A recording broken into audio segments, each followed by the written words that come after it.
Are you ready to learn? Because my super experienced guests are ready to share some really valuable information. Make sure and listen all the way to the end to get help and support. So let's start with the best audio experience. What's up, guys? Welcome to our show. Today we discuss about Moneyball for business. I'm so excited to discuss this topic with Mike Zani. How are you? Totally great. Glad to be here. Thanks for having me. Yeah, for me it's a big pleasure. We chatted a little bit before the podcast, so I'm excited to learn more about that. Especially, you mentioned about hiring the right people and management. Before we start, tell more about yourself, experience, background, and why you decided to share with us about this topic. Well, I used to be a professional sailor and a sailing coach. I coached for the '96 Olympic sailing team when the Olympics were in Atlanta.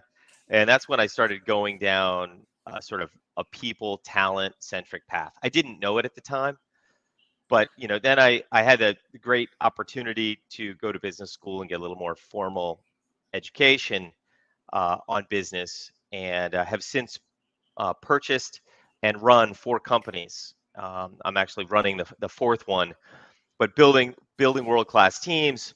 I ran into the predictive index as a client and actually had the opportunity to buy the company. So got into the talent space. It has been a passion of mine for years, how to win with and through building great teams. And that's sort of why I'm standing in front of you today.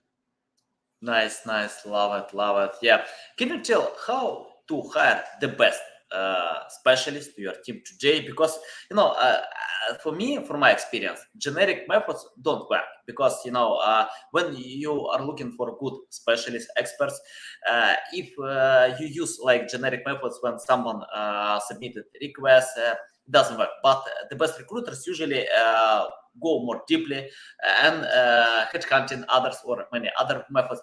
From your experience, tell how to find the right people for your companies. I think great companies, have a long-term strategy. So I'm going to go into something. If you're private equity backed or venture backed and you have a lot of capital, it's like going into the free agent market in sports. You want to win immediately. You don't want to win long-term. So you spend a lot of money. You hire the best, the brightest. You hire recruiters. Usually they're retained search recruiters, not contingency recruiters. And money is less of an object. You want someone who's been there, done that. However, like the sports teams that take a free agent, usually they mortgage the future to win in the present. I think great companies have a strategy of a long-term strategy where they recruit a lot of talent early in the experience curve. You're trying to get people who don't have a resume, who haven't been there and done that, and you're willing to invest and develop them. That's how teams with farm systems win in the long term, and that's how companies consistently win in the long term. Bringing in raw talent and being willing to train and develop that talent. I love reading books, and it's my passion. I remember the time when I overwatched TV. Right now, I over reading books, instead of watching TV. And I found one interesting book, #2 on the Wall Street Journal bestseller list, "The Science of Dream Teams." Can you give me a solid reason why I need to read this book? Because I have a huge list of books that I need to read, and for me it's hard to find time to read all of them. And of course, I usually use priorities to focus on some specific books. So tell me and my audience the number one reason or solid reason why we need to read this book. I think, well, firstly, if you're really busy, there's an audio version of the book, so you can read it at 1.5 times and get through it really quickly. But the reason I wrote The Science of Dream Teams was to introduce the discipline of talent optimization.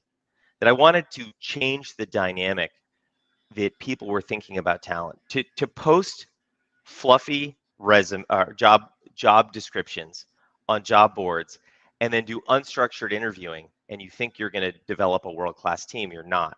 You have to invest in this long-term dynamic of talent optimization, and commit to it. So this book was a little bit of a cookbook on how to approach talent optimization from someone who cares. If you want to win with and through people and teams, this is gonna help you get there. It happens to be the first book on talent optimization. It may not be in the end of the day, it may not be the best, but it's getting people started on this journey. Yeah, and can you list benefits? What kind of benefits can you share on this book? Because for example, I usually start reading books by check out their reviews. I see a list of reviews and I understand. Okay, this book can help decide my problems, pain points. This book can simplify my life and many other things. Can you tell what kind of benefits you share on this book? Yeah, I mean, each chapter is sort of on a standalone. We talk about building culture. We talk about building high performance teams. We talk about hiring.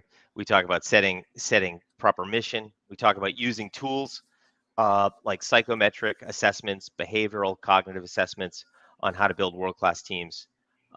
So each chapter is really a standalone, and I use a lot of sports analogies as a former coach. I'm bringing that to bear, and hopefully making it really entertaining for people to learn about these vignettes. Yeah, love it, love it. And can you tell the main difference of hiring people for sport businesses and the rest? Because I found that when you focus on one specific direction, you are more productive. Because jack of all trades, master of none. What kind of difference of looking great specialists for sport businesses? Well, I mean, there's certainly specialty positions that you need to hire for. My favorite example of this is if you're gonna hire the head of biotechnology, um, at a firm developing, state of the art, drugs, that you need. Not only do you need cognitive, high powered, but you also need experience. That's a very crystallized knowledge where you have to bring a lot of experience to bear to do this. You have to have knowledge of the FDA process, you have to not have knowledge of chemistry, biology, and you have to have done this before with development teams. Most positions are actually not like that. You really have positions that people can learn in 3-6 months. And so you have to think about your position. If I'm going to apply these lenses or filters where I want high cognitive capabilities, I want the right behavioral fit, I want the right book of experiences, I want someone who's managed people before, I want X, Y, and Z. So maybe someone who's been in my industry or run um, a similar type position. You apply all those filters, it just becomes harder and harder and harder and harder to find the right person. So Mhm. you have to really think about the filters that you're arbitrarily applying. Some of them you need, some of them you don't.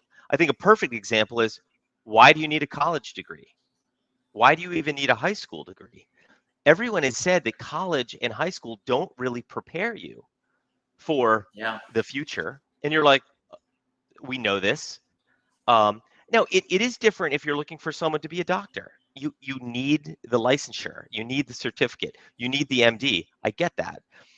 But most positions aren't like that. You need someone who's done sales before. You're like, you don't need someone who's done sales before.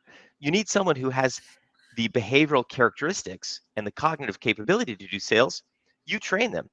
That way they don't come with any bad habits. Yeah, awesome. Yeah, I remember one study about Google that 40% of employees on Google have no high degree. Now on Google, so yeah, I think it's the trend today. When it depends, of course. As you mentioned, in health industry, it's better to have it. Of course, in some specific niches, I don't know. Yeah, it's better to have it, but in most cases, you don't. And practice brings more experience than anything else. I have the question. Before I ask the next question, let me share my story. A few years ago, my team and we worked a lot in one big project, and I lost attention what's going on in my team, and a toxic environment appealed. So uh, good players, on my team, they left company. So I decided to research, to investigate what's going on. Then we changed approaches, many things, and I got it. No way.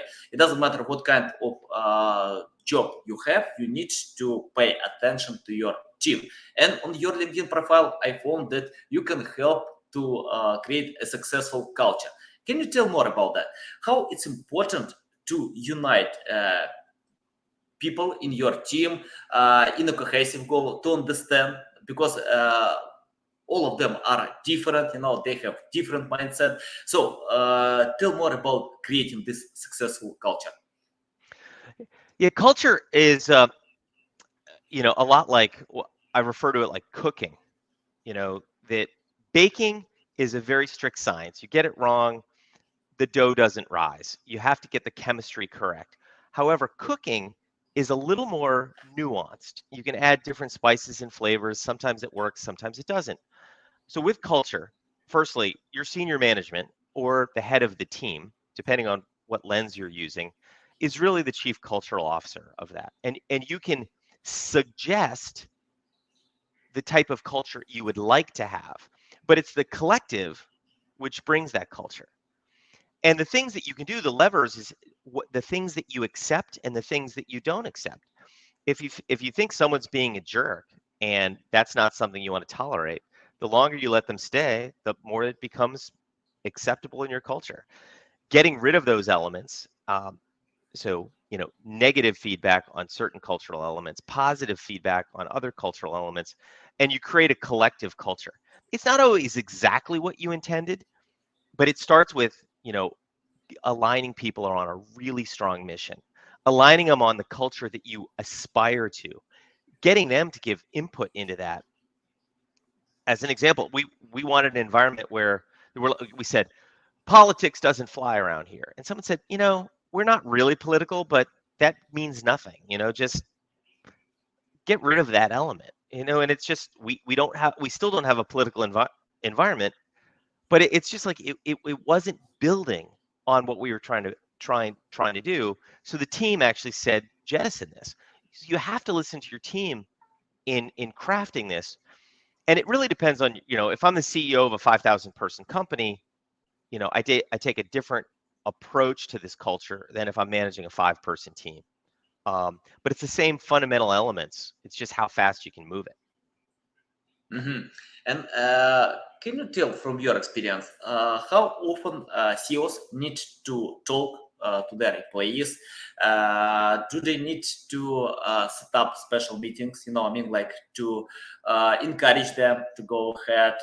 It's not about the job that they need to do. I mean, like to encourage, to understand them, their pain points, to decide them, and go ahead with that. From your experience. I mean, CEOs' styles vary in massive ways. Some people like to have one-on-ones, remember everyone's name, sort of managed by walking around. Other people are great orators and they speak at all company meetings. They're inspirational. Other people, write things down, and it's more about the written word. And I'm not trying to be here to say that one style works or doesn't work.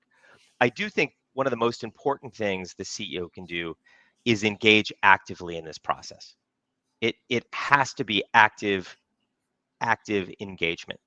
Determine your own style. Everyone has it. It's probably way more often than you realize. I've heard someone say the CEO is not the chief executive officer, it's the chief explaining officer, where you think you've said something, you're like, I just said that last week. You're like, you say it again. You build off of these things. You can try saying it in different ways. Now, I also suggest most CEOs should trigger the first element in openness, transparency, and vulnerability. If they do that, they gain a lot of credibility with their people, because the CEO can also feel like, untouchable, or they have no vulnerabilities. Whereas if they could say, no, I'm working on some of my own stuff too. I don't always listen. I sometimes run people over. I can be overly direct. And they're like, wow, you're being really open and transparent. He said, I actually want help with these things. If you see that I'm doing these things, I want your help. I want you to call me out on it. So if the boss can be open, transparent, and vulnerable, they create this positive cycle that others can say, maybe I can be too. Yeah, yeah, awesome, so valuable. Okay, can you tell the main, I mean, like your unique selling proposition or benefits of the predictive index compared to your competitors? Why your services or products are better than some other familiar competitors? Because the last time I get a lot of requests to similar services or products because I don't know, many companies, CEOs, founders, they usually search for new ways to empower their employees, to encourage them to be more productive. Can you tell about benefits of your company? Are you familiar with sort of red ocean, blue ocean concepts? Yeah, yeah, yeah. Yeah, I mean, the talent optimization space is more blue ocean. It's not very competitive. It's open. People don't actually go out and shop for these as often as you might think. I think the most competitive aspect of it is pre-hire assessments. There are a lot of companies doing this, and there are a lot of companies, competitors of ours, that do it well. But I really think for the most part, this is blue ocean. People aren't shopping for it. They should be investing in tools, investing in software, investing in companies and consultants that really work for their own style. And it's with that lens, and it's blue ocean. Most people, as soon as they realize they need it, they're not going to go continue to shop. They're like, I want to buy it now. So we actually feel that our number one competitor is people doing nothing, not Mhm. embracing talent optimization, not actually doing things different, not changing the fact that they're looking at resumes and doing unstructured interviewing. But that's our biggest competitor. So it's not a singular company. It's just the fact that people and their habits are hard to change. And I look at sport.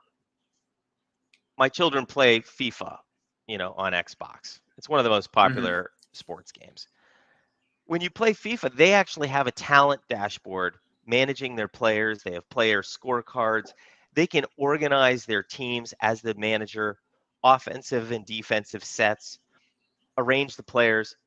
They have a more powerful talent dashboard in FIFA than we do in business. So why do our 14-year-old kids have better talent management tools than we do?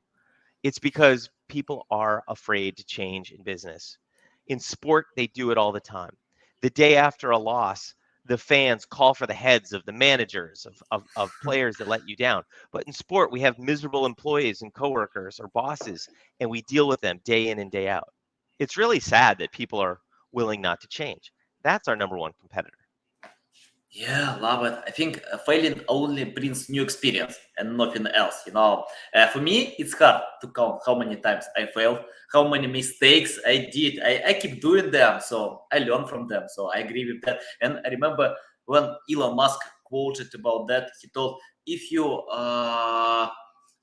yeah, let me remind this quote. It's like, if you don't make mistakes, you are not innovative enough. So that means you need to make mistakes. Can you tell how to take these risks?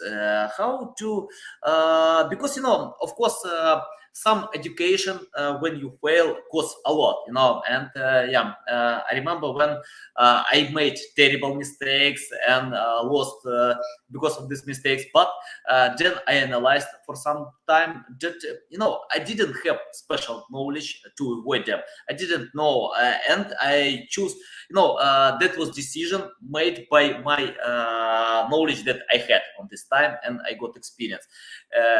Okay, let's talk about taking risk because I found that your company can help with business strategy. How to add taking risks to business strategy? Risk is a very difficult thing to quantify with people, and I give this example. I asked my wife, then my fiance, to marry me, and we went to marital counseling. And so I knew enough about this woman to want to spend the rest of my life with her. But at marital counseling, they asked us how we like to handle our finances, our checking account. And they asked a question, and they asked each of us to think about our response. And when my wife answered the question, I was like, huh, I had no idea how she was going to answer that question. So we knew enough about each other's love and personalities to be willing to get married, but we didn't know enough about our risk tolerances. We actually have tools at the predictive index which measure risk tolerance. People who have high degrees of dominance, they like their own ideas, they like their own way of doing things, they like to put thumbprints on things. They tend to be, more risk tolerant, especially when you couple that with low formality, where rules are just suggestions. So high dominance, low formality people are really risk tolerant. They take risk all the time, feel very comfortable with it. Like you, they're sort of saying, if you don't take risk, you're not putting it out there. Elon Musk happens to be one of these high dominance, low formality individuals. When you take the opposite, people who have high formality, they like perfection. They like doing things right. They like knowing the rules. They follow those rules. They actually even help write those rules. Those high formality individuals who are low dominance, they're more collaborative. They seek out the best ideas. They become risk intolerant. They protect us against risk. I once had an attorney who was high formality, low dominance, really risk intolerant. And he's like, you entrepreneurs are amazing. I never have had an idea that has been good enough. I've always wanted to be an entrepreneur. I just can never do it. I've never had the idea. I'm like, his name was Jeremy. I was like, Jeremy, you are never going to be an entrepreneur. But you can help a lot of entrepreneurs stay out of trouble with your profile. And you're really good at it. You're a great attorney. You're risk intolerant. You make sure that we don't make mistakes legally. They go, be satisfied with that. That's your gift. So I think it's understanding your inherent risk tolerances, because I can't say to someone like Jeremy who's risk intolerant, just do it. Like there is no just do it in their bones. Whereas if Jeremy's giving me advice, he'd be like, make sure you check everything 3 or 4 times. And I'm like, you're never going to found a company if you do that. You have to take these leaps of faith. So there are different these profiles. These psychometric profiles are highly predictive of the types of businesses that you will get involved with, that you'll be attracted to, the type of risk that you'll take. And it's so incredibly predictive. And the whole thing just takes, in 6 minutes, we can assess it. So yet I go with my wife, year and a half courting her. I still don't know the answer. Take a 6-minute psychometric assessment, I'd know the answer. Yeah, love it, love it. Great example. Yeah. I have the We're still question married, about. by the way, just for the audience. I got it. Okay, I have the question about common mistakes. Can you list common mistakes that businesses still do, and your advice how to choose the right way? That's tricky. With respect to, that's such a broad question. With respect to talent, Yeah, people, yeah. Let's talk about talent. Yeah. yeah, I think most people are afraid to make drastic changes with their people. They know they're working with Hmm. underperforming teams. There's an old axiom: you never regret firing someone, too early. Hmm. And so people there's also this other axiom that's like, you hire slow, fire fast.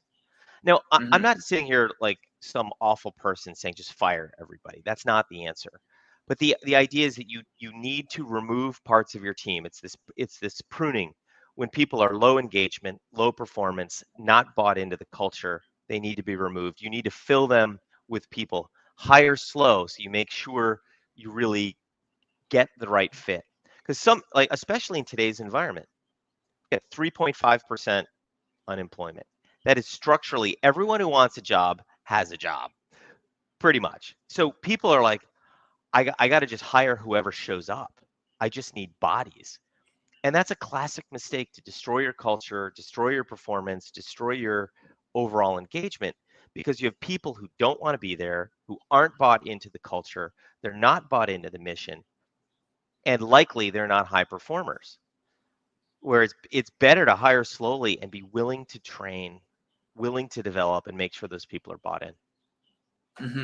I don't remember exactly the number, but it's around 50%, even more, about their own hiring. Even if you slow the process, but companies still made bad decisions by hiring people. Can you tell how to minimize this ratio?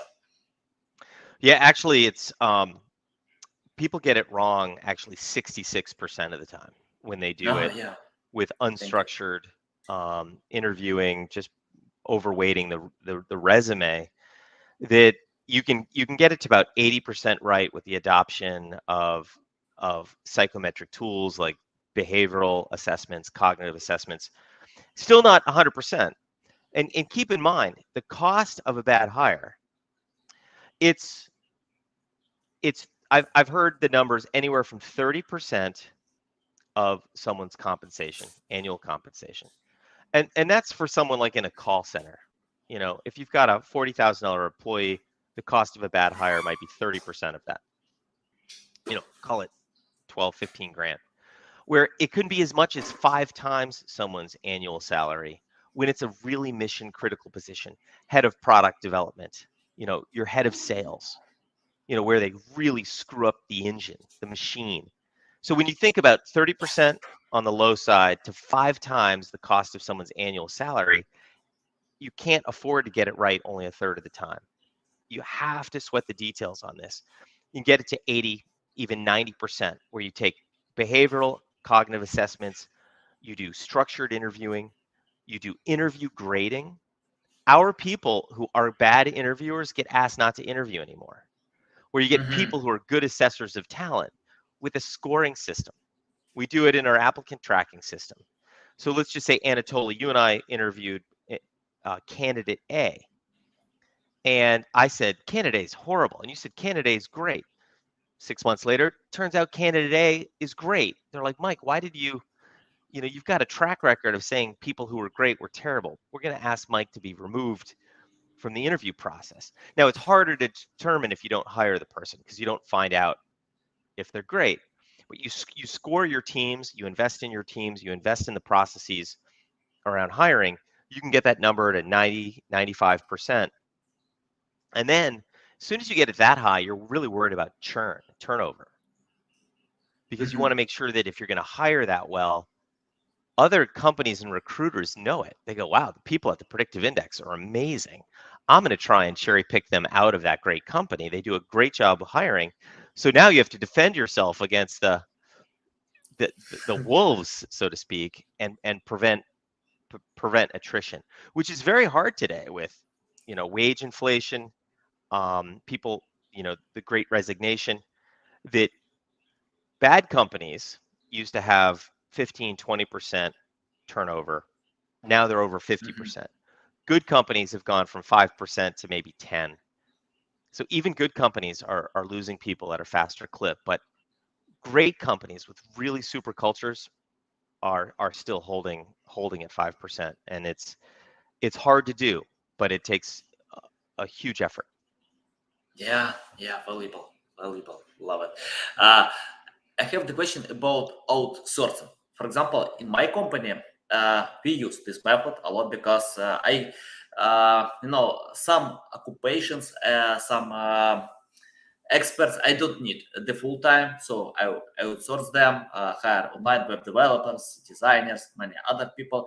Can you tell about the right outsourcing? How to find the right people online on freelancing if you don't need to have them in your office?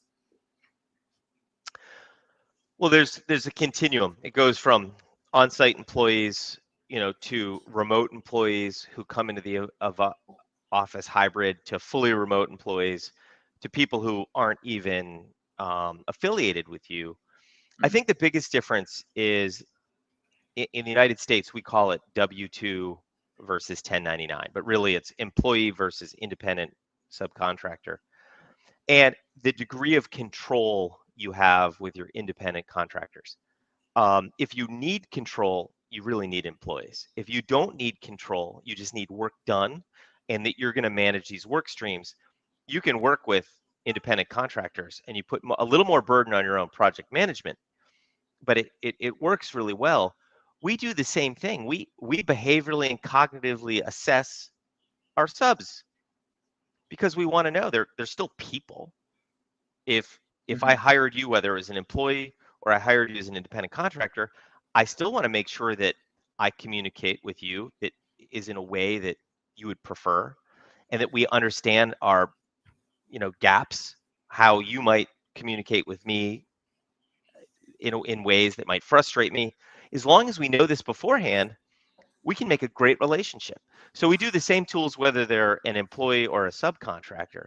I think the question of employee subcontractor is more about degrees of control that you actually, how much control do you need over the work that's done? Is it light or is it heavy?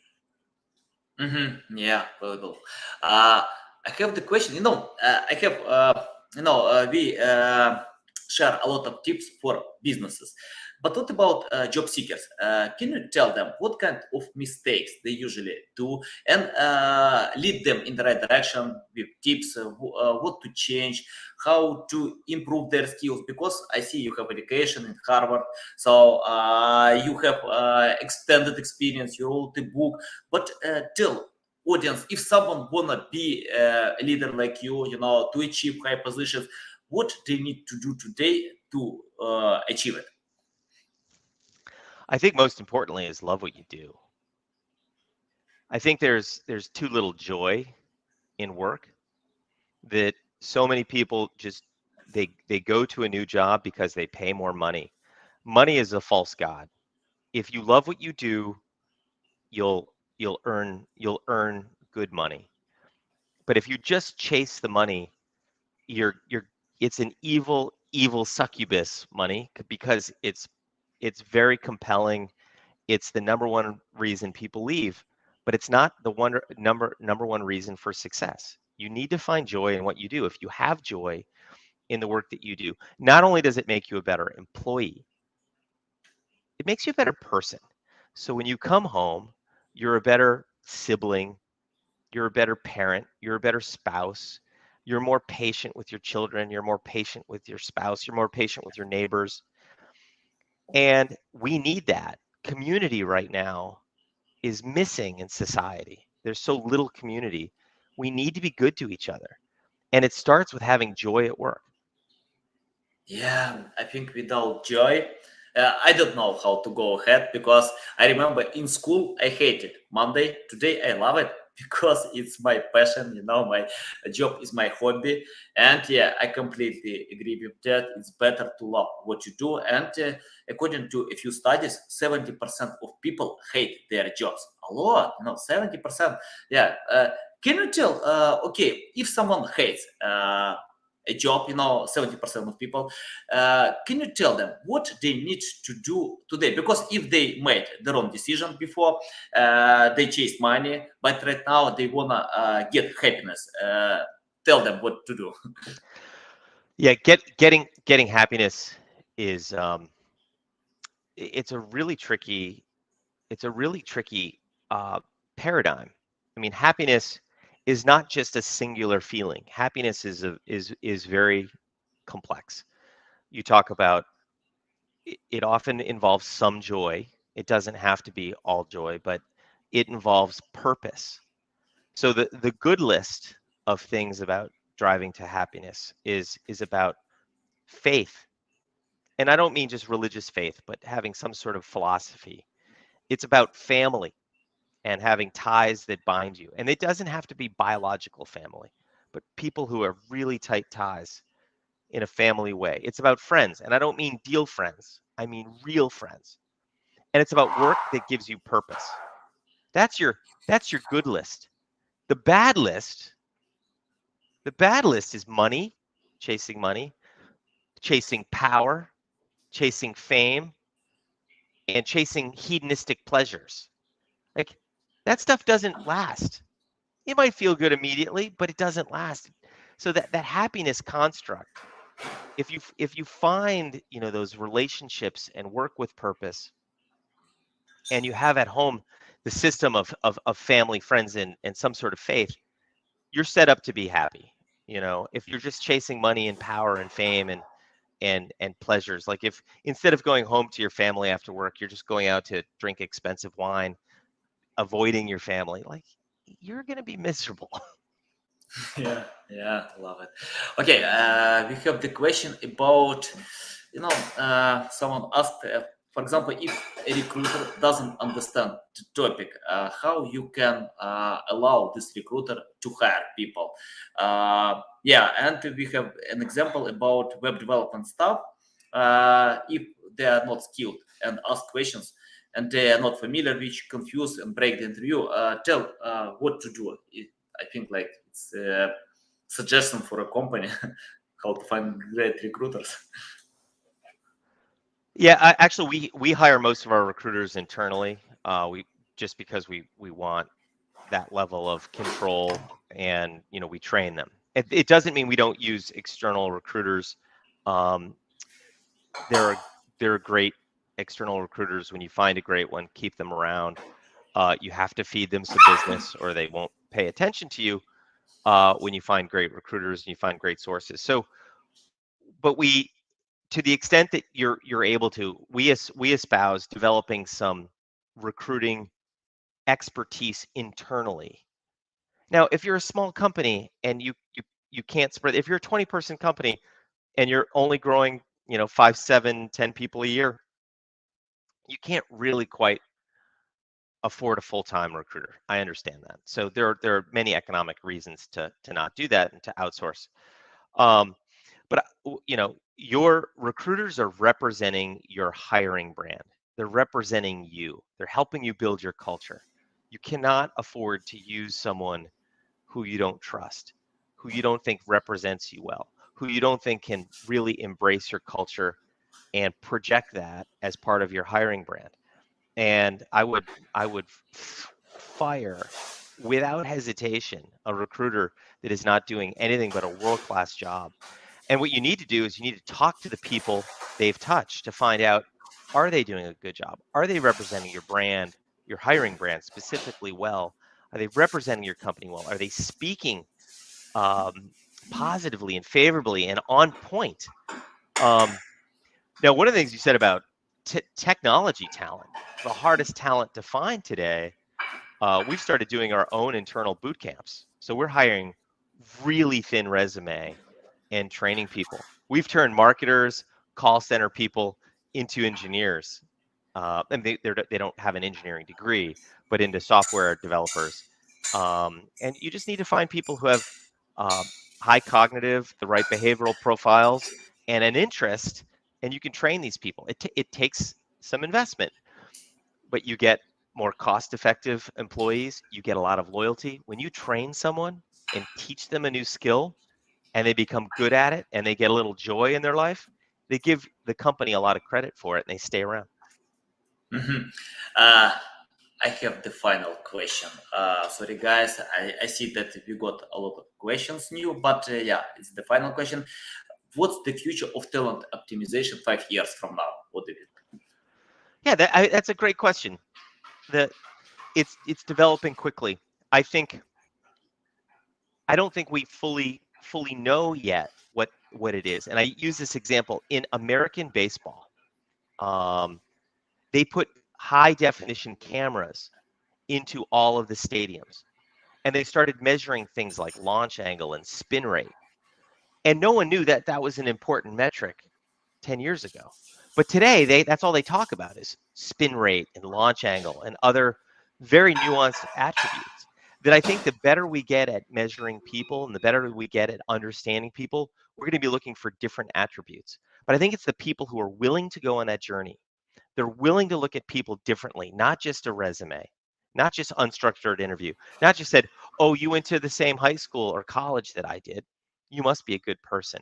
Those are the people who are really going to explore the metrics, the criteria, the statistics, which are going to predict talent in the long term. Okay, love it, Mike. It's a big pleasure to get on my show, to learn from you. Tell our audience how they can reach out to you, learn more about you, follow you.